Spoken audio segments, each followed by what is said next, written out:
instantly starts bawling.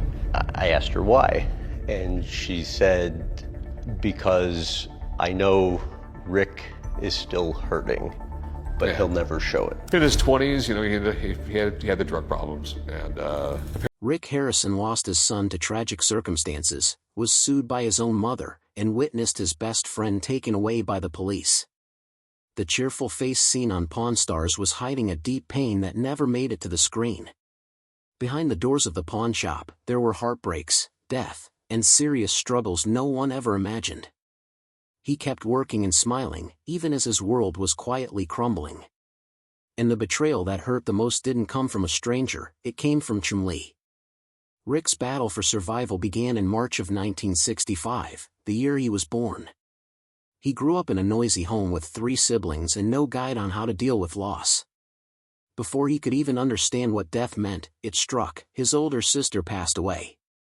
Suddenly, the house became painfully quiet. When death comes that early in life, it never really leaves. It lingers like a shadow, a soft reminder that nothing good lasts forever. That feeling stayed with him, shaping everything he became.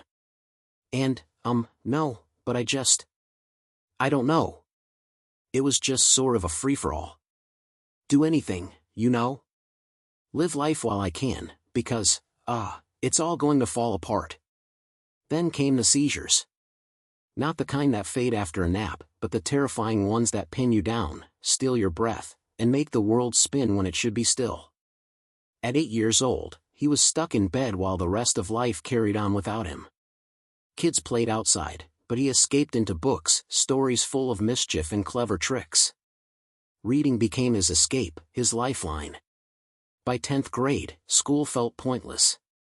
He dropped out, not because he wasn't smart, but because he saw an opportunity. Selling fake Gucci bags earned him $2,000 a week. He knew it wasn't clean money, but it paid the bills, and his family needed it. His parents' real estate dream had collapsed, leaving behind only gaps a hustler could fill. Then life threw another blow: he got a girl pregnant while still just a teen himself. The baby didn't make it. The miscarriage reopened old wounds. Grief came rushing back. They cried. They tried. They broke. But from that pain, something good emerged: Corey. The kid with the indifferent look on TV? That was Rick's reason to try and get it right. He attempted to build a stable home, but the foundation was already cracked. The relationship ended, leaving him with 2 sons and a pile of broken plans. Then came Tracy, his second wife. She helped him carry the burden, and he buried himself in collectibles and coins. History became his second language. When someone brought in an old sword, he could name the man who once held it. Money is not. Money is like my 3rd or 4th favorite thing in the world. But it's not everything. Running a business wasn't just about knowing the past, it was about surviving the chaos of the present. The early days of gold and silver pawn were brutal. Lease after lease failed. Bills stacked up. They needed a license to make it official, but the law required the city to have at least 250,000 people. Rick watched the population count like it was the jackpot. When it finally hit the mark, he jumped on the chance. In 1989, things got real. The pawn shop opened, and Rick and his dad gave it everything. In the beginning, they sold whatever they could: sports gear, war relics, tarnished jewelry. But they quickly learned that sparkle sold best. Rings, necklaces, watches, those paid the bills. Then came the break of a lifetime. 2 TV producers came to Vegas, hunting for something gritty and different. They walked into Rick's shop and saw it all. He had always believed the store was special, and now, it was finally getting its moment in the spotlight. Pawn Stars was born, a strange, captivating mix of trivia, old objects, and family tension. And it clicked. Viewers loved it. The show took off. Rick went from being a local businessman to a national TV personality. The store turned into a landmark, packed with thousands of items, each one holding a story and a price tag.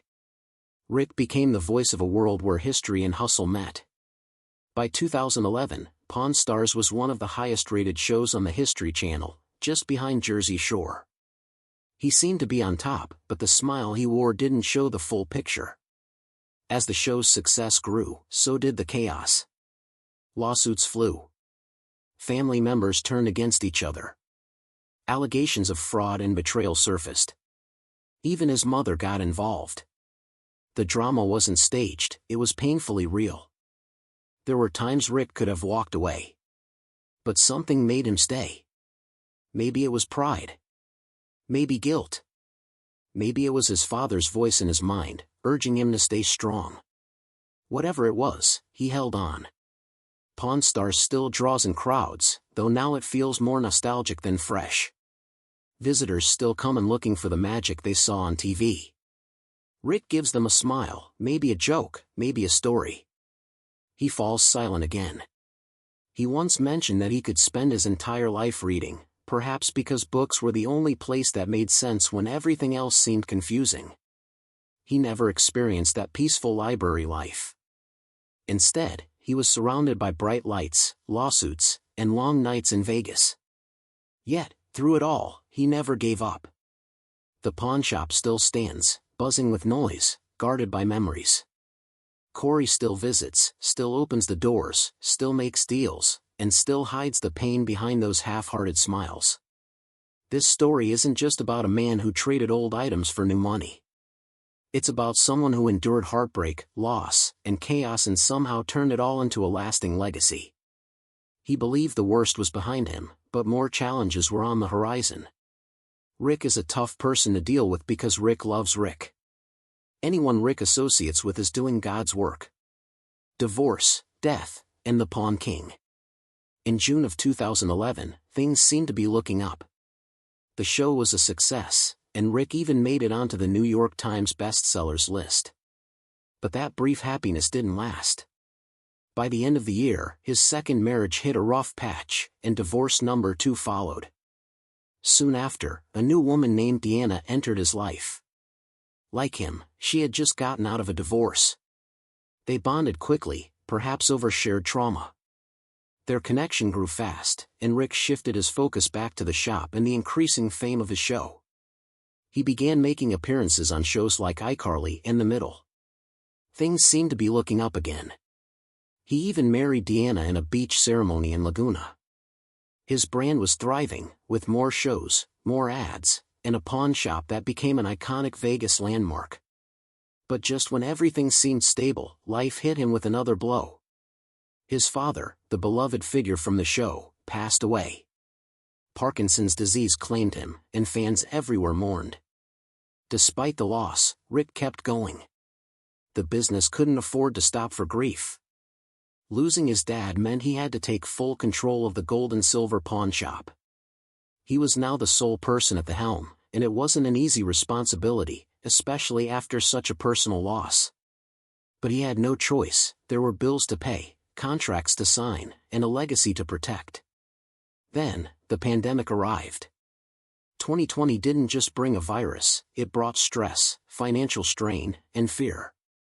Las Vegas, the city that never sleeps, became a ghost town. Tourists disappeared.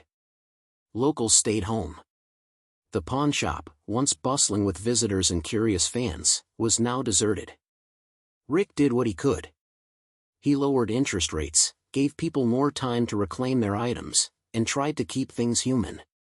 He wanted to help those who had supported his business over the years. He held on to the hope that things would return to normal in 6 months, but the months passed, and customers didn't return fast enough. By the end of the year, the numbers were disastrous. The shop had made just $37,000, a far cry from the million or more it was used to earning each year. The situation was critical.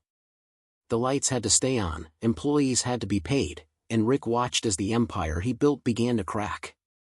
Then came another personal setback. His marriage to Deanna fell apart. The spark was gone, and the connection couldn't hold anymore. Divorce number 3 was added to his list of struggles. But even then, he held on to some hope. He had 3 daughters from the marriage, and his son Corey and sidekick Chumley were still by his side. It's really easy to be happy in this world. "Yes, I've been married 3 times and I just proposed again, and I am happy," he said. He didn't waste time dwelling on his troubles. Before long, he was back at the altar. Amanda Palmer became his 4th wife. Maybe he believes in love more than people think, or maybe he just hates being alone. Either way, the wedding bells rang once again. But peace was short-lived. The next twist in his story was not just painful, but bizarre. His own mother took him to court. A lawsuit over the ownership of the pawn shop hit the news. She claimed he had gotten her to sign over her majority share while she was recovering from a coma. This wasn't just messy, it was a family feud ready to explode. Joanne, his mother, claimed she had been left behind while he took all the money.